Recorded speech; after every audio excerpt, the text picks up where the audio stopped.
right, everybody, Larry Lawton here for another edition, and this is our edition. We wanted to start with success stories and people going places, because you know how I like to support those. So everybody, make sure you check us out on Patreon, check us out on the YouTube programs. My action crew is mega people. We have the Discord fan server and also the Gangster Redemption series, along with our podcast, which is doing crazy. You might be listening to this on the podcast because we are in Key West, Florida. We're in Alamorada, and my guest, and I'm a no certainty, Steven, introduce yourself to the audience. Well, thank you for having me, Larry, and thank you. Yeah, thank you also for being at our last event with the Libertarian Party. Really appreciate that. And you know, one thing I always admired about you, actually how I first discovered you, is a friend of mine sent me a link to one of your videos, and I was watching it. This was like the beginning of COVID, and it was just pure reality, episode after episode of Gangster Redemption, and I really appreciated that. It really drew me in, and it was really a beautiful thing. I think that reality is nourishment, and more people need that. So I appreciate what you do. But yeah, I'm Steven Nekhaila. I'm down here in the beautiful Florida Keys, and we're here at the Island Grill in Alamorada. We just opened up 3 days ago, and we've actually just rebuilt after Hurricane Irma back in 2017. Hurricane Irma was one of the strongest storms ever in the Atlantic Ocean, and actually tore through Big Pine Key, put this place out of commission. The water behind me, the storm surge was so powerful, it actually ripped up our floorboards and blew it up into the roof of the building. So this place was almost gone. It was almost gone. Yeah, the inside, it was basically a total loss, but we rebuilt concrete. It's not going to happen again. We kept the deck. We kept our beautiful beach. It actually helped expand the beach a little bit. Brought some sand in, which was great. Well, we're going to even show videos, so we're going to have videos of the whole entire facility inside and out. And you're 26 years old. Yes. Very impressive. You know, just to let everybody know, what happened was Steven contacted me to help and be one of the speakers, I guess the guest speaker at the Libertarian state of Florida. Yeah, Libertarian Party of Florida. The Libertarian Party of Florida speaking, and I spoke at their event, and I told him when he called me, I says, you know, I'm going to tell it like it is, like everybody knows I do. And you know what he said to me? Larry, we know who you are, do what you want, you know, and no strings attached, what you can post, what you cannot post, or talk about. And you know, I said it like it is, and I bash Republicans, and I bash Democrats, and I'll bash anybody who's just really not wanting here to be free. If you want to be free, and they say America's supposed to be free, then let's truly be free. That's how I met Steve. And we got to talking, and after speaking, it was a great event. I think they all loved that. They all loved you, and I have people tell me this day, you know, we won't forget Larry Lawton. So you definitely made an impact. You know, and when I decided to do this series, Steve, I wanted to highlight two things. I want to highlight people who have a redemption story, people who made mistakes. Maybe they're a felon and now they're a business owner or whatever. Sure. And young people who are success stories and want to go places with it in the public sector. So I asked Steven earlier what's his eventual goal, and he goes, I'd like to run for office to help people. That's what he says. He's really a person that wants to give the values of just be you, have fun, do your thing if you want to be free. Right. And you'd like to expand on that a little bit? Yeah, sure thing. So, you know, back... Well, and let's tell our... What are these we're drinking? These are green tea shots. These are green tea shots, everybody. Shot. And right there, look at green tea shots. So, cheers. Thank you for the drinks. That's good. Wow, we're going to have more of these. Yeah. And, Steven, so we got Bloody Marys and stuff. And I'm in Alamorada, just to let you know. Obviously, this is a new location. I don't do this usually in the RV. And this is okay down here, by the way. This is you know, it's 5 o'clock somewhere, so yeah. I agree. It's 5 o'clock somewhere, and I think it's amazing, you know. So now get into what your eventual goals are. I mean, you're a young guy. You're very intelligent. Your family is business, a family-owned business. You own what do you own? So we, you know, family-wise. So we own this restaurant. We've owned it since about 2010. We're also a Wendy's franchisee. We've got 8 locations across the Florida Keys and North Carolina. We also have the Dairy Queen in Tavernier, and so you know we're always expanding, looking for more. I got involved in the family business from gosh, probably 14, 13 years old. Were you working in them? I was, yeah. Actually, we used to have the movie theater on Tavernier. So I was working in the movie theater selling popcorn and drinks, and then, you know, I transitioned into the Island Grill a little bit. Now I run mostly the Wendy's, Dairy Queen, everything in the Keys, and so now I'm transitioning a little bit more into the Island Grill because this just reopened. So I've got my hands on all the operations and everything like that, and you know, it's a great gig, and it kind of taught me to grow up a little faster and take on responsibility, and I see a lot of that, you know, work in the Libertarian Party, because I'm the chairman of the Libertarian Party of Florida. I also sit on the board of directors for the Libertarian National Committee. I represent Florida, Georgia, and Tennessee, and I got my start in the party actually, you know, going back in high school. You know, I read The Creature from Jekyll Island about the Federal Reserve System and that whole can of worms, and it got me really into the, you know, let's give our audience a view. Okay. A lot of them don't know. They know the Democrat and Republican Party. What is the Libertarian Party? In a nutshell, libertarianism is live your life however you want to live it, as long as you don't hurt anybody else. Like I like. Yeah. I say that online all the time and on my show. Listen, I don't judge anybody. Right. I don't care your sexuality, your color, your political party, or your... Don't hurt anybody. Treat people the way you want to be treated, and live your life. I'm a supporter of drugs in the fact that if you commit crime to get the drug, that's a crime, and you should be held accountable. But if you want to go to your house, smoke weed, do coke, whatever, that I'm not one to step in another person's life. Right. And I think both parties who claim that they're the we're freedom with Democrats, or Republicans, less government, and they don't want more government. Right. So they're all bullshit. Yeah, and in the Libertarians, you know, we live your life however you see fit, and you know, when it comes to, you know, there's a false left-right paradigm. You know, people think that, well, if I like guns and I like liberty, I must be a Republican, or if I like, you know, gay marriage and I'm for, you know, legalization, then I must be a Democrat. But that's simply not the case. You've got these two parties that are, you know, based off of a 18th century French political paradigm where there's left-wing versus right-wing, but there's a lot more nuance in that. Just like every individual is different, people are different, and political parties are different. So in most parts of the world, you've got, you know, more of a parliamentarian system of government. In the United States, we have this two-party system for several reasons. One of the reasons is because the way the political system was structured, it favors two political parties because it takes 50%, 51% to, you know, get into certain offices. Like if the president got only 30% of the vote, then literally it would go to the House to choose the next president. There's a whole system. Is that how it works? Right. Even the president right now, any president, if they didn't get more than 30%? If you don't get 270 votes. Well, I know the electoral college. So then it goes to, you know, it goes. Oh, I thought number of votes when you said 30%. Right. Like if you got 30%, let's say there was 30%, 30%, 30%, three people, like a Ross Perot. He really scared people, and ever since Ross Perot... You know, nobody on my channel knows who Ross Perot is. So Ross Perot... Ross Perot is an independent who ran... Actually, I think he ran as independent the first time, then he ran as a Reform Party the second time. I think it was 94 or something like that. Yeah. And, 92 or 94? Yeah, 92, 94, somewhere around there. Maybe 96. Before my time, You're right. No, yeah. And so he... remember. He was a rich Texas guy. He's self-funded. They owned self-funded, but truly self-funded. Truly self-funded. Yeah. And he scared the shit out of everybody. Because what happened is when he came in, you had the Commission on Presidential Debates, and they wouldn't let him in after that first job. So the Commission on Presidential Debates, if you're wondering, is rigged. It's always been run by Republican and Democrat chairs. They don't want any third parties in on their debates because they're technically a 401 or a 501c4. So they're a nonprofit but political. So they're meant to be nonpartisan. But they give billions of dollars in free advertising to the Republican and Democrat candidates. They don't want to let, you know, George Jorgensen ran as the Libertarian presidential candidate, for instance. Even the League of Women Voters actually, what's the word? They censured them back in like the 90s because they knew that they were going to hoodwink the American public. I mean, there's a whole controversy over that organization, and we've tried, you know, we've sued them through lawsuits, tried to get us to participate in the process. We've sued secretaries of state to get us ballot access. I mean, there's so much fraud in the system. People need to understand that. They wonder, you know, why is the Libertarian Party not as big as it should be? And I tell people it's because we spend millions of dollars a year just to get on the ballot in all 50 states. That in itself is impressive.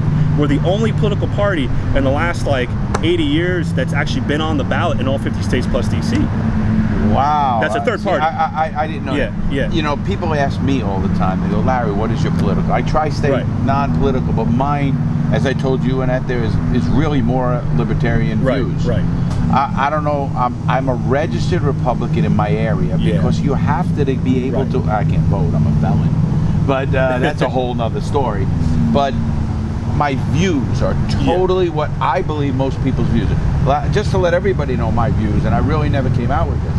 I am what they call a social liberal, fiscal conservative, which is pretty much a libertarian.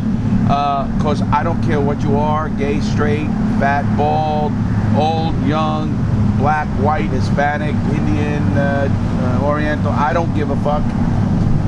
Have fun, live your life, drugs, all that. But as a conservative in the fiscal end, I don't like when the government spends my money that I give them in tax in a way that's just a wasteful spending. And because you know what people don't know, Steve, these politicians work for us. And you know, meeting you and even having a few drinks, getting to know you, and meeting you and talking to you on the phone, we need you.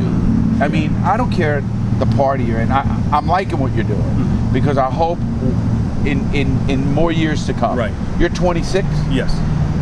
I hope in 10, 15, 20 years when you're in your prime in this political stuff, and that's the 40s.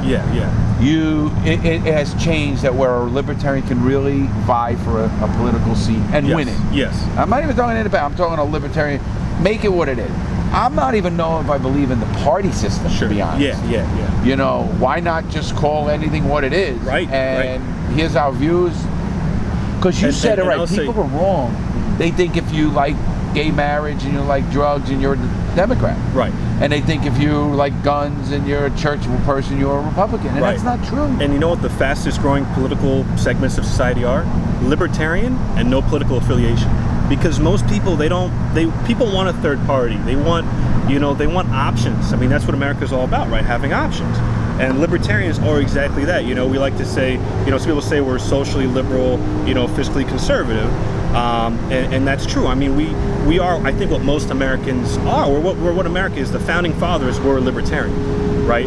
You know, the Republican Democrats. Well, didn't we found the country by getting away from England and the party system? Exactly. And in the beginning, we didn't want political parties. And libertarianism, what separates libertarianism from other political parties, were actually a philosophical ism. So we are a political philosophy and a way to live your life. And I tell people this all the time. You're probably a libertarian. You just don't know it yet. And when I see people, you know, I don't look at them as Republican, Democrat. I look at you as, you know, everybody as individuals. And I think that's the way it should be. And also our politicians. Because if you look at actual political parties, the way that people vote as politicians, they don't even vote conservative. The Republican Party isn't conservative.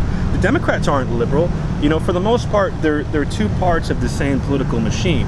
And there's a way they got there. And a lot of it's partisanship and you know, they're bipartisan, which means both parties work together on the worst issues. They're bipartisan on the drug war.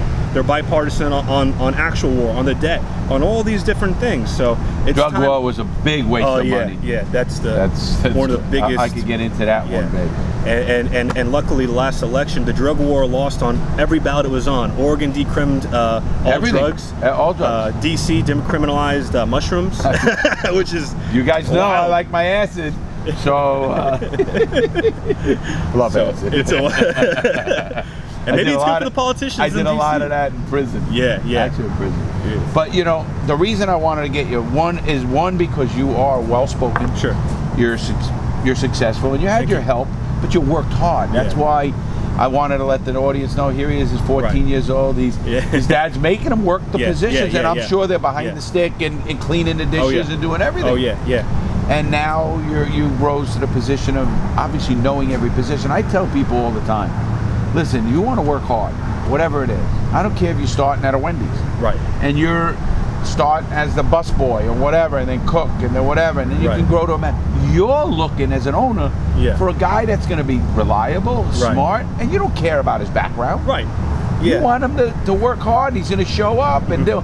I tell a quick story about a guy I helped get a job. Come to my program and says, hey, Mr. Lawton, I can't get a job anywhere. I said, I'll tell you what, if you'd listen to what I tell you, you're going to do all right. I got him a job as a landscaper. You know, landscaper. I said, here's the deal. I want you to not say a word. I want you to show up every day on time. I want you to do the right thing. Listen to the owner. He says, okay. In 6 months, the owner says, hey, listen, watch the crew. I'm leaving for a week. Guy doesn't say anything. He does it, does a good job.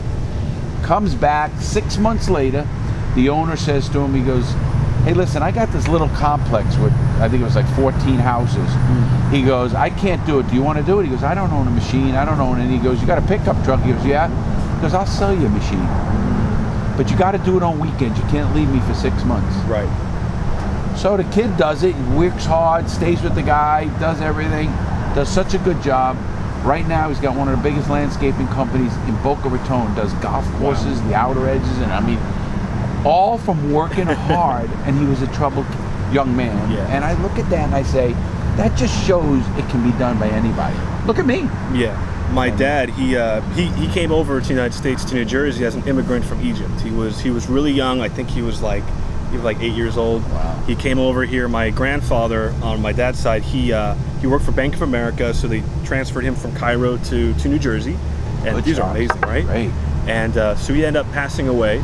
And then so my father, he grew up with my grandmother, who was only parent, with his brother. And he grew up with the American dream, and I think that there's something to be said too about the immigrant mentality as well. Absolutely. And just learning how to make money and hustle and not be lazy. And I think one of the biggest things you can do is not be too comfortable, because I think as Americans, especially I guess as a first generation American, it's easy to take everything for granted and to not work hard and to just settle. But when you really put your mind to it and you really want to excel, I mean, my dad put me through the grinder, so it's even almost not even, he treats me harder because he's my, I'm his son. Absolutely. So he's not afraid to tell me, how it is. So. I do that with my son. Yeah. And he was able to build what he built, and I'm, here just trying to build upon that, and, I'm not trying to necessarily fill his shoes, but also forge my own path, which has been in politics. Well, we're going to get that to say what he's saying is true, and why I answer so much emails and why I comment so much and why I'm very active on YouTube is because at one point I had all the money, so I don't get comfortable. I mean, it can go real quick. The government can take it real quick. So it's not even that. So I look at it in a different way, that I want to just keep working hard until a point when I don't want to do this, and it's not for a while, guys, so I'll let you know. But I want to keep working hard, and I love that you're doing it. I have a question for you with that. What's your dad's stance? Is your dad alive? Yes. Okay. What's your dad's stance? He's younger than me. What's your dad's stance in political? He's a Republican. He's a staunch Republican? He's a staunch Republican. He's a Trump supporter. I'm not. Most of my family, they're pro-Trump. So there's a little bit of tension there with that. But I try to open up his eyes. We argue on some things. There's the things people don't get. I liked some things Trump did. Sure. And I don't like a lot of things he did. Sure. Obviously I don't like what he's doing now. I don't like certain other things that happen. But do I think we need borders? Yes. I mean, you came here legally. Right. That doesn't mean we have to be heartless about things. Yeah, we don't have to. We can. There needs to be reform on all fronts. And libertarians talk about reform, about drug reform, immigration reform, criminal justice reform, because gun control, which come on, it's not like back in the day, Even the word gun control itself should never even be. I mean, that's totally anti-constitutional. And what I tell people too is that the Constitution is a limiting document. It's meant to limit the government. It doesn't grant us our rights. So when we think about rights, it's also an evolving document. Yes, we've amended it. We have 27 amendments to the Constitution. We started with 10. Exactly. And I think that kind of separates libertarians from Republicans a little bit too, because we believe that our rights are inherent. We are free, independent human beings, and being human precedes the law. So we understand that freedom becomes the ultimate constitution. But I got to throw a little bullshit in there. Yeah. And here's why. Yeah. When you say, "Oh, the Constitution and we're free," right? Think about what that says when they can come into your house. No-knock warrants and a lot of other things that are technically legal. And you talked about the Fourth Amendment, legal search and seizures. I did the law. So, And also with people, I'm very when we judge another person. I mean, listen, when the founding fathers founded this country, why were blacks not given rights? Exactly. I mean, there were some fucked up things. George Carlin said it. If you ever listen to George Carlin, he's one of my favorites. He says on the thing, he says, because we had 10 amendments. I guess they were God-given rights. Well, God forgot fucking slavery. I mean, you know, I get that. And I think that's where, you know, the philosophy comes into place too, because the Libertarian Party's been around since 1952, right? And so we've been, was it 1952? Because we're coming up on our 50th birthday. So actually, it was 1951, right? Or your 50th birthday, it's got to be 70. Yeah. It was. You're only at 50, it's got to be 70s. We're in 20. Yeah, you're right. 1970 to 2000 is 30, and they had 22 years. How about 72? Yeah. Or 71? I'll have to look back on that. Yeah. I'm getting dates confused. But I know we're for, I think we're coming up on our 50th birthday, because we're coming up on our 49th, so. But, you know, get back to your dad for anyway, 1 minute. Yeah. What does he think of what you're doing? He supports it. I mean, does he debate you? A little bit, but I think he sees the truth in what I'm doing, and he appreciates that. And I think most people I talk to, they respect that, even though they don't agree. Because, you know, libertarian was funny, because as a libertarian, most people haven't heard of us, right? You know, we're the 3rd largest political party in the United States. However, we are also, you know, a small party in comparison to Republicans and Democrats. But so I get to be the ambassador to people like your audience and say, you know, this is what a libertarian is. You know, we believe in full-on, you know, gun rights. We believe in, you know, gay marriage should be legal. We should believe the government should be out of marriage. Why do you even need the government in marriage in the first place? Let's get the government out of our pocketbooks and out of our bedrooms, you know, point blank. Let's have small enough governments to, you know, to do the basic stuff, you know, run the police department and you know, city hall. Well, I'm gonna now switch my. Okay. I mean this. I think I'm gonna take myself to the libertarian end of things. It means a lot. Because I want to let my audience know. I think you all need to have your own mind, and you know how I am on this channel, and I support people in all ways. I don't judge even no matter what party they're from, ever. And I stay politically away from things, but I'm really for the people. And, you know, I help kids. I love to do that. And people make mistakes. You know how I am about that. People change. Look at me. I was a bad guy. You read my book? I haven't read the book yet. I got it from you signed, so I'm going to read it. But I also saw the Gangster Redemption on YouTube. So. Oh, yeah. The book is even deeper. Okay, cool. But it's pretty wild. And, you know, but people make mistakes, but people change. Right. You know, all the kids out there and the people and the young people who made their mistakes. Look at this young man. I'm sure he partied, made a lot of mistakes in life. Sure. And didn't get caught. You know, and I love that. I think more people need to know. Not that you have to come out with it. We don't want that. Meaning, nobody's perfect. Right. None of us here are sitting here saying, oh, and you get, you know, I went and did a speaking engagement, and one guy stood up and goes, I would never go to jail. I never did anything to go to jail. Right. I said to the guy, I said, let me ask you a question. You ever go 20 miles an hour over the speed limit? Right. He goes, well, maybe passing someone. I said, well, if you hit somebody and killed them, that's vehicular homicide. Well, the average American commits 3 felonies a day. I commit a few more in case someone else isn't pulling their own weight. Is that true? It is true, yeah. The average American, they say that, but, you know, it can be something as simple as, you know, a felony, you know, could be as simple as doing over 80 miles an hour or over 90 miles an hour in Virginia is a felony. You know, I actually, you know, in Virginia, I was driving a hybrid rental car that I drive a pickup truck, so I'm not used to it. There's hills in Virginia. I was meeting somebody else to go pick up a car, and so I'm going down a mountain. There's no one else around me. It's a hybrid. It's quiet. It's a car. So I'm going fast. I'm doing like 90 to something miles an hour. I see a cop. I look at the cop. I look at my speedometer. I go, oh shit. So I hit the brakes. Probably sees my brake lights. Wrong thing to do. He comes around. He goes, you know how fast you were going? I'm like, well, you know, probably pretty fast. And you know, I drive a pickup. Ford is flat. Like, you know, he's like, you know, I can take you to prison right now. I can take you to jail right now, and it's a felony. I go, can you not? So he gave me a misdemeanor. He said, you know, you're doing, you know, whatever it is, I'll lower it down. But, you know, that could have ruined my whole life. I would have lost franchise license, I would have lost everything, my gun rights, my right to vote, everything, because I was going over the speed limit. And I think an idea that needs to be more mainstream in this country is that, you know, victimless crimes aren't crimes. If you don't hurt anybody, it shouldn't be a crime. And that goes with anything. I mean, you know, when a cop on a motorcycle pulls you over for not wearing a seatbelt, it's not about safety, it's about compliance. And the way that the government works is in order to get compliance, they have these harsh laws and all these different things. But the reality is most people are going to wear their seatbelt because good ideas don't require force. You know, that's a great point, and it's true. I'm a believer in, and do what you want, you know that. Right. Be responsible in whatever you do.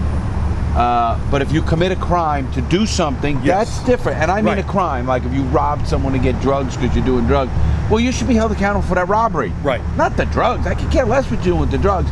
But if you need to do a crime to get the drugs, then you have a problem. Larry, the first thing I would do if I was the governor of Florida or the president, I would pardon every non-violent person in prison. If you're the one that got me out. Yeah. Violent film. Yeah. I get that. Yeah, I 100% agree with you. Yeah. Because first of all, we know how, you know, my platform here, and everybody on this channel knows it, is prison and police reform. Right. And I never say defund the police. Right. I say either train them the right way, change their policies. People go, well, defund. I said, no. Let's take the money. No police department that's small, Tavernier, let's say, needs a command center SWAT truck. Right. Yeah. Now maybe one from agency, maybe one agency needs something for a major situation. Sure. But no little department needs all. Let's My take old that university, money. FIU, has an MRAP. Yeah. What are they gonna do with an MRAP? And you know what they say? Their defense is, well, you know, it was given to us by the military. It's free. I said, wait, yes, that's free. What about maintenance? What about training the officers? What about the time? Yeah. All that is money that I'm paying for. Yeah. I am the citizen paying for this. And I think if you give all these police departments all these toys, they're gonna want to use them. And here's the problem. And I tell people, if you want to support the police, the best way to do it is to get rid of bad laws. Because here's from my perspective, what's wrong. And bad cops. And bad cops, both. If you've got good laws, it's a lot better for bad cops to not take advantage of the law. Let me put it this way. But I still think the bad cops will. They've got to go. No, they will. It'll make the, they go in for it the wrong reasons. Right. Look at you. You're a big, strong guy. I mean, if you were a cop with your disposition, it would be great. Because you're not out to prove anything. Right. You get the little guy, maybe start working out. He's tough. He was picked on in school. All of a sudden, he's got a badge and a gun. Right. You know, you're giving a cop power to take a person's liberty or life under the color of law. Right. That's some serious shit. And that's the whole thing with libertarianism, because we talk about the idea of the common force. It's like, you know, if we saw somebody getting carjacked right now, you know, me and you could step in and we could do something. And we would. Believe me, we would. Seconds. Yeah. But there's certain scenarios where we wouldn't do that. If we saw somebody smoking a joint, you know, we're not going to go over there and tackle them and throw them in a cage. So they ask for a joint. Right, yeah, exactly. Come on. You know, it's key West. Hey, it's keys, you know? Yeah. What keys? I don't care where you are. Exactly. It's just, you know. I got a medical marijuana license. So the whole thing is, you know, if you get rid of the bad laws, let's take the war on drugs, for instance, right? You know, why is there animosity right now? Yeah. I'm still good on mine. Can I throw it? Oh, yeah. Throw it up there. Yeah, you're good. If you take the war on drugs, for instance, right? You know, from a young age, especially for young men, you know, definitely people of color and all that, but I think it really is young men in this country. From a young age, we get profiled, we get pulled over. I've been pulled over from a minivan with police with. Do you think it's because your complexion? I think it's. You have like an Eastern European complexion. I mean, you do. Yeah. Do you think Egyptian... Have you ever thought about the beard thing, young guy? I think it's the cars I drive. Oh, okay. Are they souped up? I drove a Cadillac CTS in college. I rented I used to lease a Cadillac. And my car is the Dodge Charger. It's got, you know, it's tricked out. So it looks like, you know, a vehicle. You know. So all Larry has an RV. Yeah. And when cops see you. Wait till you're older. Yeah. Eventually, you know. And I think that you know, you get profiled, or if you're in a minivan or an SUV and you're alone, you're a man, you know, they're gonna pull you over, you fit the profile, right? And even just being out, you know, growing up, we're just hanging out in the streets with my friends, riding bikes around, whatever, we get harassed all the time by the cops growing up. I can only imagine how much worse it is for worse places. Why is it like that? And like you said, people of color and stuff of that nature, you know, that I feel for them, I really do. And what happens is the war on drugs has incentivized police departments essentially pulling in quotas. So if you get a certain amount of pot arrests, you get money from the Department of Justice for new toys, new cars, salary increases, all that kind of stuff. So, you know, if you want that promotion, you know, you need to pull in a certain amount of, you know, drug arrests, confiscation money, tickets, and not to mention civil asset forfeiture, which, by the way, civil asset forfeiture in the United States has exceeded the amount of money taken from actual robberies by criminals. What he's saying, just to let everybody know, in the United States, civil asset forfeiture, as a matter of fact, Paul Italini, who's been on the show, does that, getting it back. What they do is they actually they can seize your car, seize your house, and claim that it was by either drug proceeds or criminal proceeds, and they ended up, that's a forfeiture. And first of all, it takes so much and legal to get it back. Some people give up on it, and they actually get to keep it. And I did not know the number was as high as. And they don't charge you, so they could. If we had 15 grand cash right here sitting at this table, and a cop decided, you know, this is somehow a drug transaction, or you know, Larry's here or whatever. Thanks, Dave. Dave's giving us our stuff. We need him. Awesome. You guys know what I like. There's so many simple solutions to the problems that we face that nobody's talking about, that only the libertarians are talking about, because it involves either getting rid of regulation, lowering the size of government. You know, how about law enforcement focus on real crimes, not people smoking pot in their house or doing whatever drug it is, and they're, you know, maybe stop treating, you know, drug addicts like criminals and actually trying to help them instead of throwing them in cages. You know, we'll act like a civilized society. You know what's making me feel good in this conversation, and when I decided, when we sat and I talked, I was telling you I was coming to the Keys, I really sat and thought, and I'm going to be doing a video on homeless in Key West County Jail on Stock Island. I'm doing that one. But on this video, I wanted to highlight young people who are entrepreneurs and working hard still, and your position in the Libertarian Party, which I think is great. And it's making me feel good that there's guys like you who are educated. I tell my audience this, people. Please get educated on the issues that you think are important to you. Whether it's gun control, whether it's drug stuff, like Florida, and I know John Morgan, and they wanted marijuana legal, which I believe in. So he's pushing for that. And I'm happy to see Steve, who's a young man, who's got political aspirations, which I love, because we need smart people who educate themselves about the issues, and I want you guys to do that. And obviously Steve's information is going to be in our link, and you can ask him any question about the Libertarian Party, because I'm learning a lot about it, and I love it. And I just want to say that. Thank you for that. Thank you. We need more young people who are educated and have views on these issues. So you must do a lot of reading. I do, yeah. And where do you get your political views from? I mean, your dad was Republican. Right. Your mom's probably not. She's Republican too. Yeah, but not as, mostly, or not as, you know, rabid. Right. She listens, you know, they all. But where did you get the Libertarian view? So I actually started following Ron Paul back in 2012. Okay. And I was a big Ron Paul guy, and I actually registered Republican so I could vote for Ron Paul if he won. I was a young Republican. How's that? Yeah. In the Young Republican Committee. Really? Oh, wow. Back in the, well, again, in the 80s now. This is in the 80s. 87, 88 in Fort Lauderdale, Florida. Oh, that's awesome. Yeah. Was it different back then? You know what? It was. I mean, you just had, it was really, truly conservative. Yeah. I was never conservative in the social thing. Right. But for the money-wise, and you had a thing, and you had the debt, and the spending, and everything else. And I believed in that, and I ended up going to prison. I mean, that'll change you really quick. Yeah. When you find out the money involved in a lot of these places. And it's sadly, even Ron Paul, money has corrupted them. Right. Because they want to stay in office. Right. You know, term limits. Yeah. I'm a believer in term limits. Yeah. Oh, yeah.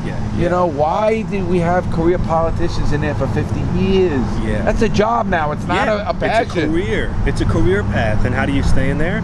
You appease your constituents. And you might, you know, and a lot of these people, they turn to the money and they turn to the power, because you might be you're going to be a one-term politician if you're saying what I'm saying. Maybe. And I think things are changing. I think we're ahead of the times. I think we're ahead of the times. And I think you are. Yeah. That's why I told you, you know, you're going to run across a lot of stuff, Steve. Yeah. Obviously, you have already, but you're going to, I'm giving you an old man's perspective. Yeah. You're going to run across a lot of stuff. Your time has not even come yet. You're 26. You're already the national. I mean, your resume is very impressive. You're the national representative for the Libertarian Party. Southeast. For the Southeast. You're the president of the Florida Libertarian Party chapters. Very impressive. But it's going to change, and it might go down. It might come up. Sure. But your time is 20 years from now. Yeah. And now think of that. That's still young. Yeah. I'm 59. That's 46 years old. Right. You're 20 years. Yeah. I really believe it's changing, because I have an audience who is mostly young, and mostly male, mostly and affluent, a lot of them. And I look at you guys, and I look at Steve, and I hope you all get together and change the system in a way that I never could. I mean, I didn't have that will like I see him, And I'm so happy, I really am, and I don't want you to ever get discouraged. Yeah. So tell me where you see it going now, after I just fucked you up a little bit. No, you're good, you're good. So, you know, the Libertarian Party is, you know, I've been on the national committee for the past, since 2016, right? So 4 years, I'm on my third term. So I'll have 6 years on my belt by the time this term is over. So you've been doing it since you're 20? Yeah, I was like 22. But I started the chapter, the Florida Keys chapter, when I was in 2014, because what happened is I found about Gary Johnson at Paul Fest in Tampa, and he was about legalizing marijuana and pro-firearms and getting rid of the debt, ending the drug war, you know, taking us home out of, you know, Afghanistan, Iraq, all these wars without missions. And I was all for it, and I was like, this is great. So I got involved in the Libertarian Party, changed my voter registration to Libertarian. I never actually voted a Republican. I was always Libertarian when I got to vote, but I had a friend down here, Mike. I voted for Reagan. Yeah. That was my first vote. Voted for Ronald. Yeah. I actually marched in Ronald Reagan's inaugural parade. Oh, wow. Really? I have a thing on the wall. Oh, that's funny. I was in the military. Yeah. And so I got involved with the chapter down here, Libertarian Party of Florida Keys. We got an old guy that was involved with the Conquer Public Revolution, which is a funny story for me to talk about it, because that's pretty cool. But I'm definitely going to talk about that. Yeah. Tell me about it. Oh, yeah. So the Conquer Republic. So back in, I think it was 1982. What happened is that, you know, the Keys has always been I mean, since the Spanish conquistadors were in the United States, from the founding, I mean, the Florida Keys has been a smuggling pipeline. Oh, we knew that back in the 80s. Yeah. Are you kidding me? I'm not going to get into that too much. So what happened is the federal government put a roadblock right up on the stretch, which separates the mainland from the Keys, right? So they required passport, you know, they ID'd you, created a big line, and it hurt business in the whole Keys. So it was really hurting business. They did it for the drug war. They're arresting, you know, people for different things. They're exciting people. It caused a problem, right? So they got together and they said, you know what? If you're going to treat us like another country, we're going to be another country. So we decided we were going to secede. The Free Florida Keys and the Conquer Republic, yes. So we seceded. We declared war on the United States. Who though? The mayor of Key West and the commissioners declared war. We actually did it. And get this. So this is great history. So the mayor declared war by breaking a stale piece of Cuban bread over the head of a Navy officer in Mallory Square. And then we had our military, which was made up a bunch of fishermen in dinghies. You know, they were throwing stale vegetables and Cuban bread at the Navy cutter, and he surrendered. The battle raged on for minutes. And the mayor surrendered? No, the Navy commander. The Navy commander surrendered? Yeah. This is all true. This is all true. All fact. This is all fact. And so what happened after that is the next day we surrendered, actually. So we surrendered. The Conquer Republic surrendered. The Navy commander surrendered in the battle of the Great Conquer Republic battle. War raged on for minutes. I love it.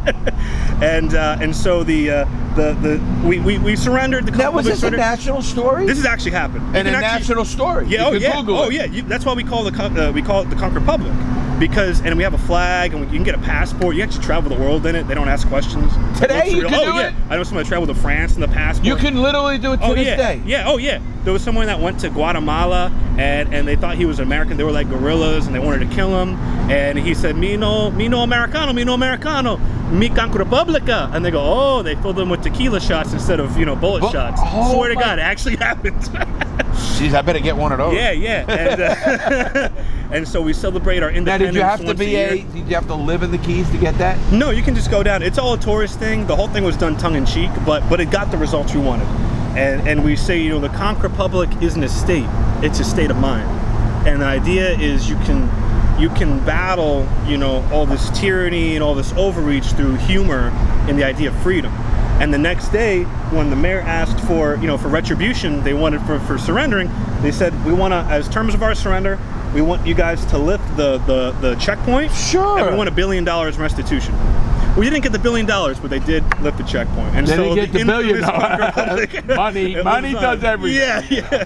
But we did get what we wanted. And so the roadblock was lifted. They got the point. It was all tongue-in-cheek, good humor, and it got us where we were, we wanted to be, without political action, without any, blood. That's a real way that's one of the ways we can attack politics. That is a great story. Because they don't know how to work with humor, because it's outside of their mental jurisdiction. They, you know what I mean? So through humor, through different ways of action, you know, we can really make a difference. And that's the story of the Conk Republic. I just love it. Yeah. Now, obviously, I just love the fact that you come from a very, I guess, conservative Republican family. Right. And you have the views you have. And what I mean by your views is, you're like me. You don't hate anybody. You don't care about gay, white, black. Yeah. I could tell that right off the bat. You're a normal young guy, man. Live your life, man. You want to fuck the hole in the wall? Go fuck the hole in the wall. Yeah. I mean, really. Yeah, yeah. I mean, I'm like that. Yeah. But you also want your gun. You want, you know, you want your other rights that you believe that are done.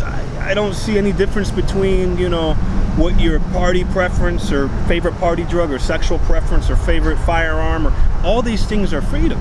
But what do you think of the, obviously everything comes down to money and politics. Right. And what's sad, and I'm going to say this now in 2020, so when I'm not here, but in 2020, 40, and you're Senator Steve, I want you to look back, and I hope you don't let politics corrupt you. Yeah. Because that's what I really believe. A lot of people go into, you can like her or hate her. Yeah. Ocasio-Cortez, she's passionate about what she believes in. Right.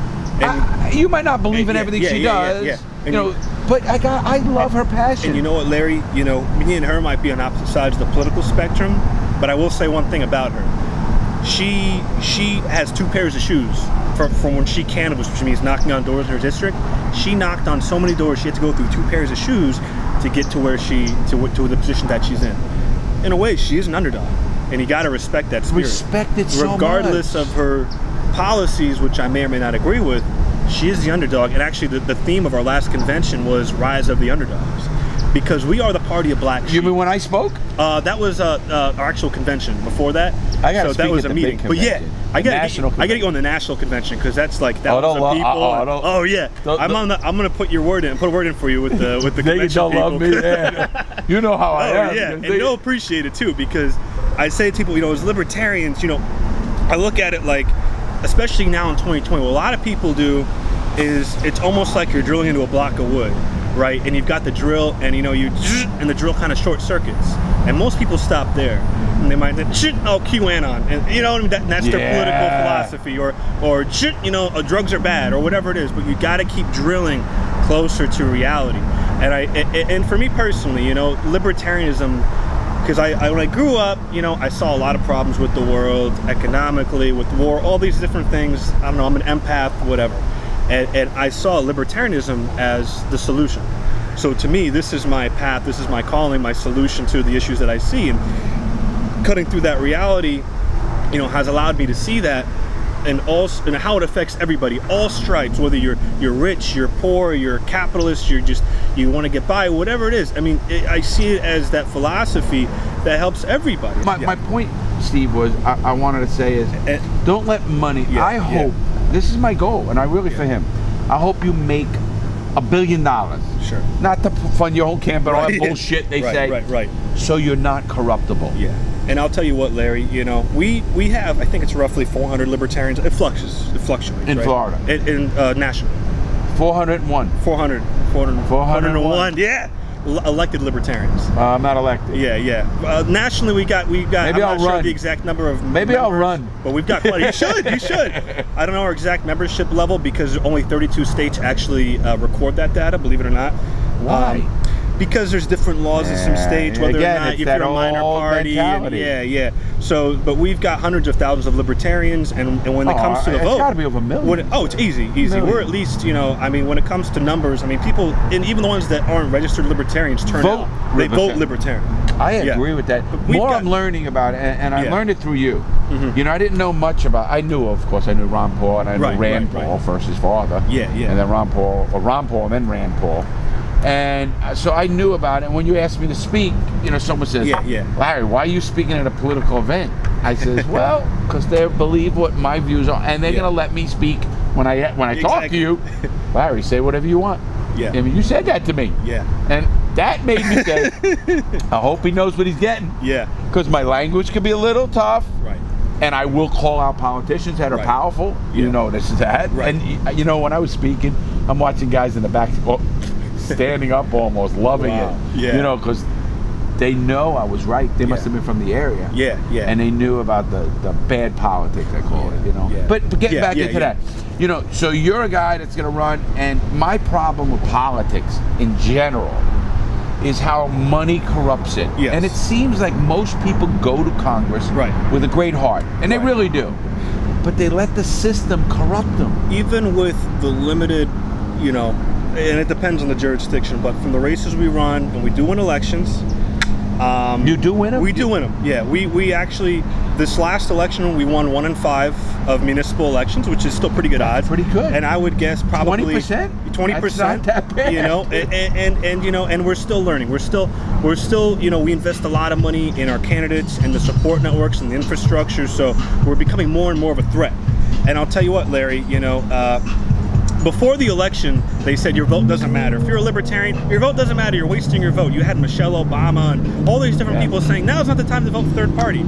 Hillary Clinton spent $14 million in 2016 on anti-third party attack ads because they didn't want the Green Party to take the liberal vote, so to speak. But libertarians, she should have went to Michigan and friggin' Pennsylvania. Yeah, libertarians poll from the left and the right. You know, we poll from public. And I don't like saying we steal votes, because we don't steal anything. We earn votes. If you vote for a candidate, that's your vote. No one else owns your vote. They try to shame you to say, oh, you let the worst of two evils win, or you need to vote for lesser of two evils. No, because that's how we got to where we are. And if we're gonna really turn this country around and make it a bastion of freedom and all those different things, we have to be principled. Do you see it changing? I do. I mean, you've been on it now since 6 years. Yeah. Have you? What do you see changing? I mean, I see, when I talk to my audience, I see young people with the views of mine. Right. Some obviously they follow my channel, and there's a million of them out there. Right. But I see them talking about, hey, Larry, you should be a politician. They all want me to run for Congress or president. I'm not kidding. You should see them and say, yeah. And I laugh. I don't know if I could do as much good there as I can where I'm at. Right. With a platform. I can help a guy like Steve get in there who's got the right, and I I hate that word, values of, because then everyone thinks it's their values. No, I think it's a platform. Right. You believe in the things that I think more than 70% of this country believe. Mm-hmm. Yeah, I really do. I think so too. My mom, who's gonna be 88, my mom, she is just like that. She don't care. I come from New York City. She never hated a black person, biker, gay person. My mom is, you know, most that liberal, but she's also conservative in certain things as well. She wants people to work. And I go, wow. So she grew up, it was great values my parents gave us. Our values are, don't judge anybody. Who are you to judge? Yeah. Work hard. Yeah. I mean, go work hard, earn your living, and live your life. Mm-hmm. I mean, they gave us that. I give them that. Yeah. And I want our audience to get into that and join or help or start looking into. If you do nothing else today, look into the Libertarian Party in your area. And tell them you heard it here. You spoke to Steve, who's the president of the Florida Libertarian Party of Florida. The Libertarian Party of Florida. He's the president. Yeah. And where do you see it going in the short term? So I'll tell you the short term, long term, right? So I see the party getting more professional. We're getting more media, because if you look at all the surveys and the polls, you know, people want more. They want a third party. But do you think the big parties are going to try to get in and corrupt those little, your party? Oh, money-wise, they're going to try. They're going to try, because I know instances where we've run in relatively small local races, and we get, hey, listen, we'll give you 25 grand if you can give us this public land. I mean, that's already happening at the local level on small races. If you give us this public land? Yeah, you give us this public land to build our apartment complex or whatever it is, you know, stuff like that. Oh, so, you're getting corruptions already. So they're already getting offers, you know what I mean? But we have to say no to that. And it's a part, and I think one thing that separates us is our passion and our drive. And you know, not everybody's going to be uncorruptible, but we have to watch out for that. But in the short term, we are winning elections. You know, we do have, you know, Justin Amash is a congressman. He wasn't elected, but he did switch parties. Our highest elected libertarian in the land. He was a libertarian? He was a Republican. He went independent, then he went libertarian. Is he a libertarian now? Oh, yeah. Oh, yeah. But he lost the election? Is that why? No. He wasn't elected as a libertarian. But he's in Congress. He's in Congress, and he's a libertarian. Yeah, yeah. Who does he caucus with? There's a Liberty Caucus, so he's good friend with like Thomas Massey and Rand Paul and those guys, because they're kind of the small, sort of libertarian-esque circle, right? You know, I think Justin and Massey are probably the most libertarian members of Congress. You know, just like when Rand Paul was up there. Our highest elected libertarian in the land is actually out in Riverside, California. His name is Jeffrey Hewitt, and he actually won. He has got a 2 million person district.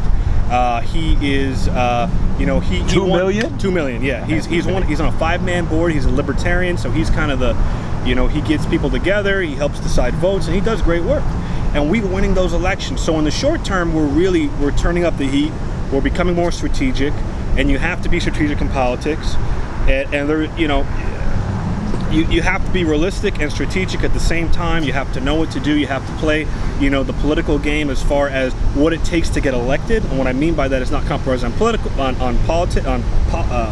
principle, but to be more aware of, you know, the systems that create good political campaigns and setting people up for success. I'll tell you a thing that happened to me and why maybe I got a little bit pissed at the sheriff in my area. Yeah, yeah. And I don't care. It's online. In 2012, he ran for sheriff, and I know him. Yeah. And he's a great politician. And we sat and talked at, I could tell you the restaurant too. Anyway, it's up off in Rockledge, Florida. And we sat and we talked. I said, listen, I'm going to help you, do what I can, but just fix the jail. Yeah. You know, do the right thing. I don't care how you get there. Yeah. Well, yeah, I know you got to play the politics. But when you get there, do the right thing. Yeah, yeah, yeah. And he got there and he didn't do the right thing. Made the jail worse. Yeah. He made it a Joe Arpaio jail. Right. I mean, how do you degrade people like that? Right. You know, he's got this crap, Wheel of Fugitive. You know who's on the Wheel of Fugitive? People who had violations of probation.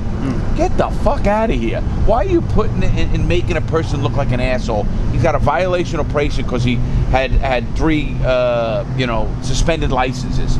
Why are you putting people, you know, fishing for justice, and he brings these people up? You think they're murderers? No, I get that. You want to get a murderer off the street? Right. I get it. Yeah. You want to get a guy who sold fucking, you know, gram of cocaine or an ounce of coke, gives a fuck. Yeah, yeah, yeah. And he does, but that's his shtick. I call it a shtick. So he got there, and it's a shtick, and you and I know it. But you know, I'm thinking Libertarian Party. You get there, and then the money corrupts you. And I don't care how you get there. I really don't. And I know you have to do it. Right. But when you have to say to somebody, you know, I'll just give a thing. The biggest company in the Keys, I don't know what they are, but they come to you and they say, hey, listen, we're going to support you. We're going to give you 50 grand for your election. You're going to use it any way you want. But listen, when we come up for votes, you know, we need this zoning to be this. Now, there's a give and take because you really believe in your process. Yeah. So you shouldn't be discounted for that because you might believe in it. Yeah. Let's just take a drinking. Yeah. You know, they might have a 2 a.m. Curfew and they want it to 4 a.m. and he wants it. I don't care if he donates for that because that's subjective. I'll tell you what, Larry. The Keys has always been a place. You know, you've got drug smugglers, all these people, good people, right? Most people are just normal people. You know, I mean, really. You know, listen, I grew up to school. You know what my channel says? Yeah, yeah. I talk about a guy. I said my cellie once was a guy named Lee, and he killed a man on Pensacola Air Force Base with an axe handle. And I talk like that, and I go, but he was a good guy. And people always go, Larry, he killed fucking people. But you know, I know what you mean. Yeah, yeah. One inherent or whatever acts, there still could be a third person. Oh yeah. I mean, I ain't saying what. And there's everybody deserves a second chance. I'm in the second chance business. Absolutely. I've hired people, especially with, you know, the Wendy's and this and that, you know, become off the streets homeless or, you know, felons or whatever. Because I really do believe in second chances. That's how we got together. Guys, you telling me about that homeless. And some of these guys end up becoming. I know a guy. He was honorably discharged by the military, addicted to drugs, whatever. He ended up working for me for 2 years. Manager, great. Now he's an attorney. So I mean, isn't that such a success story? You know, that's just it makes you say, wow. You know, like I look at, you know, I love service workers. There's something about them that I love because, in fact, my brother and I, we travel. Dave, you know, we're very close. And we rob together. We're just very close family. Yeah. And when we go out to eat, we give very good tips. Yeah. Very good tips. And people, I go, because they're workers, man. They're trying to make a living. They're hustling. I take my bicycle, and if I see those sign turners, I stop and give them $5. You go, what are you doing? I go, keep working hard. You're working on this. I don't care, whatever. It's a second job. You're doing it to get money. I don't care if you're a bum. I don't care what it is. You're working hard. You're not stealing something. Exactly. You're not robbing. So I love what you're doing here. Is that your philosophy in your businesses? It is. You know, you treat your people well, you know, and they stick around forever. So can an ex-felon get a job with you? Absolutely. Oh, good. Absolutely. And they do. And we have ex-felons. Man, I really, no, I love that. You know that. I don't like these companies that give an application, guy puts felon in and he's out. And look, I don't care what you do at home, as long as you don't bring it to work. Right. You know what I'm saying? Absolutely. And that's fun. I think that's the standard. You know what I mean? Because I don't care. It's not it. You know, somebody like yourself sees one of your employees and let's just say he's whatever, an activist for gay rights, and he's online, and people say, oh, and he, you know, and people say, what should you give a fuck what he does online? Unless he's hurting your business. But then a person's trust me, a cook or a waitress that's got political views on your channel don't mean anything. And look, everybody doesn't have different political views. I don't care what they post online. You know what I mean? And I don't bring business into my, you know what I mean? When we're business. But going back real quick to, you know, talk about corruption and what happens when we get up the ladder and we start to get, you know, one good thing about having businesses is that, you know, they can't go after your boss. They can't say, hey, you know, Steve is, you know, they can't try to, you know, get on Twitter and get you fired, any of that kind of stuff. But like me, they can't do that. Well, they try, but they don't. Listen, my audience loves what I do. And I go to them. And they're my supporters. And there's a market for that. You know, there's a market for authenticity. There's a market for, you know, telling the truth and in your own community. And they try to go after you. And you know, Key West and the Florida Keys, it's a good old boys community. We call it the Bubba system. So is it still that way? It's still that. Oh, 100%. We have. We're in the. If you look online, we had the most corrupt taxi system in the United States. So back when Uber and Lyft was getting into Key West and the Florida Keys, which is a great service, they're finally allowed. I actually went and lobbied on their not on their behalf, but just as a private citizen, say, look, I'm not saying it should be Uber. I'm just saying ride sharing should be legalized, because people in my generation, you know, you're tipsy, you need a ride home, you call an Uber, you call a Lyft. Otherwise, you call these taxi companies. You call them, 30 minutes, you're waiting. Hey, where are you? Taxi. Where are you at? We're gonna get there when we get there. So you're the one that helped that. That's great. Good for you. We were one of 6 citizens. There was about 60 people there. The other 55 people that spoke were all taxi drivers and their families, and the whole city hall was booked with taxi companies. They told them that if you don't show up there, you're gonna lose your job. So they had all the taxi companies show up. They went inside. They lobbied on behalf of your taxi business. It's protectionism. It's their monopoly. They have a medallion system, and that's how it operates down here. And it finally became legal at the state level. So they had to let the competition come in, which has been great, because a taxi company shaped up. They have apps you can go and get on their taxis where they act like Ubers. So a little bit of free market there. But you know, the county and the city, it's very much a good old boy system. The mayor went to high school with the state attorney who knows the judges. Everybody knows everybody. So for someone like me to break in, you're small. How many people in the Keys? 70,000. In all of the Keys? In all the Keys, yeah. From back to front? Yeah. And you're up and down it in businesses. Oh yeah. We're everywhere. So you must travel the Keys every day. Every day. Yeah. Up and down the Keys? Up and down, yeah. At least once a week I'm up here, and then marathon. I spend most of my time down in Key West, but you know, I know people up and down. And, and only 70,000, and it's a well-known area. It's not like oh, you know, you tell an area with 70,000 and you know, like bumfuck Florida in the middle of the state, nobody knows who the fuck this is. Right. Yeah, say Key West. Yeah, Key West is about 25,000, 30,000. But everybody knows it. I mean, the world. Yeah. You know? Super popular place. So like at any given time, there's probably hundreds of thousands of people here. I love it. Just because it's great. Oh yeah. I love it. Or you know, Party Central. You got DeVal. You've got and they don't the bother you. Water. You know, I don't know what you're doing right. Yeah. I've never been stopped in the Keys ever in my life. When I was in Miami going to college, I used to get stopped a lot. Just you know. Yeah. But down here, you know, they're usually pretty cool. I know a lot of local police. You know, they're usually, you know, if you're cool with them, they're cool with you. They get to know you. It's cool, right? But the biggest thing down here is that Bubba system. Because if somebody knows somebody, you know, they're gonna hook them up with the job to do this for the city or that or whatever. So there is that level. How do you get away from that? You can't. So I think the way you get away with that is, I always tell people, don't fight City Hall, be City Hall. Impotentes defender liberatum non passant. Those without... Say that again very clearly for my audience. Impotentes defender liberatum non passant. Those without power cannot defend freedom. What language is that? That's Latin. Latin. So that's a Latin phrase. And what those without power? Those without power cannot defend freedom. So the idea is that, you know, we need to get power. You need to get in charge. So if you want things to be less corrupt, if you want to see changes in the system, if you want to see certain policies, you got to run for office. It's the only way. So we need more of my young audience to run for office. Correct. Get into politics. Get involved. You know what they're going to say to me? Run for president, Larry. I'm telling you, I love it. We should get you up for like city commissioner or county or something like that. This is not that joke. I thought I'm running for Congress because I think I can win a congressional seat. With all the help I can get. I mean, I think we can raise the money. I think we can get I got internet people. Forget it. I mean, we can really get the young vote. We get, and I get that. And I just don't know if I can do the good I can. Right. And don't get me wrong.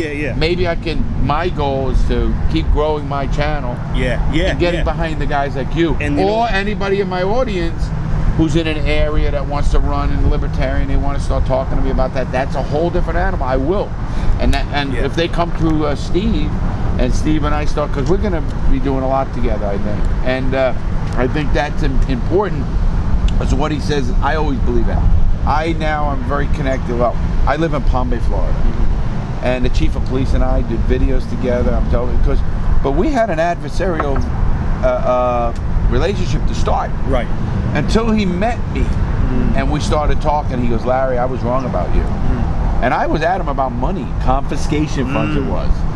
And how they spend them. And, you know, by law, you have to spend 25% of federal confiscation money on community programs. I don't know if you knew that. I know. So a police department gets 100 grand. They have to spend 25,000 on community programs. That means for kids, basketball, whatever it is. Not coffee mugs for the police department. Not fucking training for baton fucking twirling or whatever they do in the police department. Have to do it for community programs. Interacting with young people. So, but until I got that relationship with the chief. And he's a great guy. I'm telling you, you get personal with him. I know his heart's in the right place. I know that thing. Now, again, Sheriff and we have that adversarial. And I don't care. I don't hate anybody. I disagree with him a lot. I would have him on my show, but I'm not going to fucking hold back. I'm going to tell him, the real deal. That's just the way Larry is. And I want you to give a pitch. To my audience, how to get in there, not only how to get into the Libertarian Party, why they should get into the Libertarian Party. Absolutely. So if you're passionate about really changing, if you're passionate about really changing the world and you want to act politically, whether you want to run for office or you want to support a political campaign or you just want to get involved in your local community, I highly recommend going to lp.org and checking us out. Join your mailing list, look for your state party. So Florida Libertarian Party is lpf.org. Sign up, get involved, fill out whatever questionnaires they have, find out where your local affiliate is, get involved with them. Because the Republican and Democrats, it varies by area and everything else, but 9 times out of 10, they're not going to represent you. At least the kind of changes that we want to see as far as, real changes, radical changes. And we are that political party of real change. And so, if you're interested in really making an impact, head over there, sign up, donate if you can, get involved, and look to see what you can do, because there's so much out there, but so many people, especially nowadays, they don't feel empowered. They feel like, man, the world's happening so fast, there's nothing I can do as an individual. But as an organization, as a group, we have power. We look out for one another. I know that if I was arrested right now, that there'd be, a dozen people outside of, City Hall for me right now, because we're a group, we're a network. You have to have the dragon to back you up. There's an old Chinese saying, have the dragon. And, we can be that support network for folks. Get involved in the local community. One big way you can get involved right now is just be the voice. Go to your city council meetings. See what they have on the agenda. When they're talking about, doing this or that, get you and your friends. I mean, if you have 5 people, or even three of your best friends, you go on and you sign up to speak, and you guys speak for 3 minutes each, 15 minutes. that can make a huge difference, because if you hammer City Hall for 15 minutes and just talk and say, hey, this is why I support this thing, or I don't support it, or we need to focus on this, that makes an impact. Being online on Facebook, on Twitter, it doesn't do jack shit. You know, it doesn't change anything, and thinking that it will is it's fruitless. But being out in the real world, that's where we really play the game.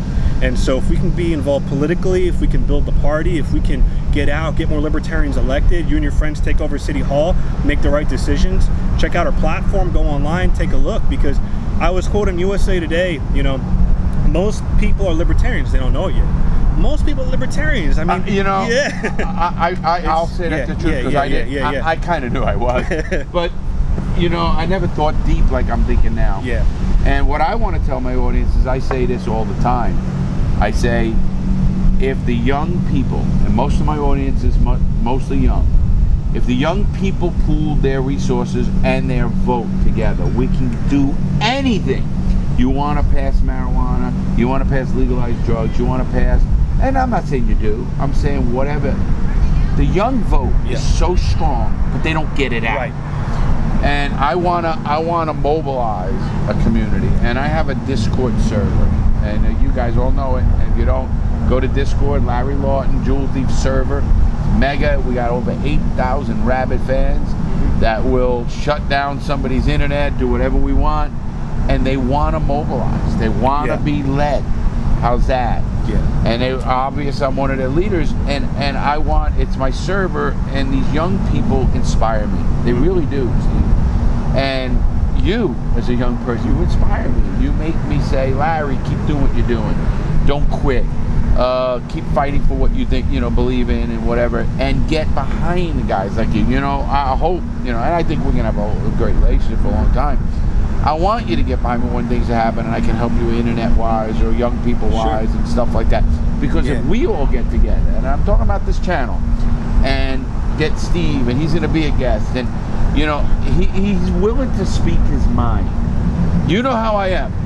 Don't fucking play games, speak it like it is, don't give a fuck, I don't give a shit. You're like smoking this, fucking in the air, I don't give a fuck what you're like. Be honest, be okay, and you know what, feel. You want a light change in your neighborhood, if you want a street light because kids are getting killed, you got to get to that political people there to get that street light fixed, or that a light put on there because people get killed. You don't go to the national. Everybody worries about now, oh, my vote don't count because, oh, it's the presidential election. It might be right now. But guess what? If you're in a local election, like Steve is saying, and we get a libertarian or two on that council, and we can get votes, that's what changes. Am I correct? That's correct. And we got to get more young people like you involved. What's the final thoughts with the audience? Yeah. Final thoughts. I would say, you know, if you don't care about politics, politics cares about you. So it's important to get involved. We are the next generation. We are going to make a difference. I never thought marijuana would be legalized in my lifetime. It's already happening. You know, we want to see more and more changes. We want to see things happen with the changes being made. Get involved. I mean, you know, get involved. Read. Power. There's knowledge, and knowledge is power. You know, you asked me earlier what books do I read. I'm a big fan of Robert Greene. Gangster Redemption? Gangster Redemption is the other one. Read Gangster Redemption. No. Yeah, read 48 Laws of Power by Robert Greene. Read Laws of Human Behavior. Read books on libertarianism and the philosophy. I promise you'll like it. If you have any questions for me or about the philosophy or about what we're doing, we're trying to accomplish, even if you don't want to join the Libertarian Party, that's fine too. I'm still willing to work with people, and you know, I don't care if you're Republican, Democrat. You know, I don't see party lines, I see individuals. So you can reach out to me at chair, CHAIR @lpf.org. Check us out, and you know, I'll be willing to work with you and help you, even if you're halfway across the country. We have people everywhere. It's a network and it's a movement, and we fight for freedom, and that's what I'm here to do. You know, ladies and gentlemen, I'm thanking Steve to the bottom of my heart. What a great guy. All the links are right here, people, and down below. His link, his email, the thing he gave is going to be in the links below. I want to thank him again. We're at the Island Grill in Alamorada, Florida. Trust me, stop here. Bloody Marys. What are these called? These green tea shots. Green tea shots.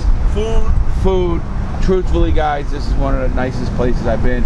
Obviously, you can see the backdrop, and I'll be back here a lot. I think the Keys are great, obviously, but if you come through the Keys, stop at the Island Grill, please do. Support him and ask for him. He might be around, might be not, but email him, and trust me, this guy will get back to you. He's never not. We started communicating, we text and stuff, always gets back to me. We set this interview up, and here we are. We're doing it on a Sunday, and he came up from Key West, which was 80 miles to come on up to do the interview. I want to thank him for that. Great spot. I also want you to really think about whatever political. I want you to stay active. Without being active, we're just a bunch of people behind a computer, and we don't want that. We want you to be active, and you can be active even from behind your computer, and you can help. And think about that as well. Thanks, everybody. We had a great show. I love Steve. Thanks again, Steve. Make sure you make good choices. Listen, live your life, but make good choices, because that's what it's all about. Don't go down the path I went. Always remember that.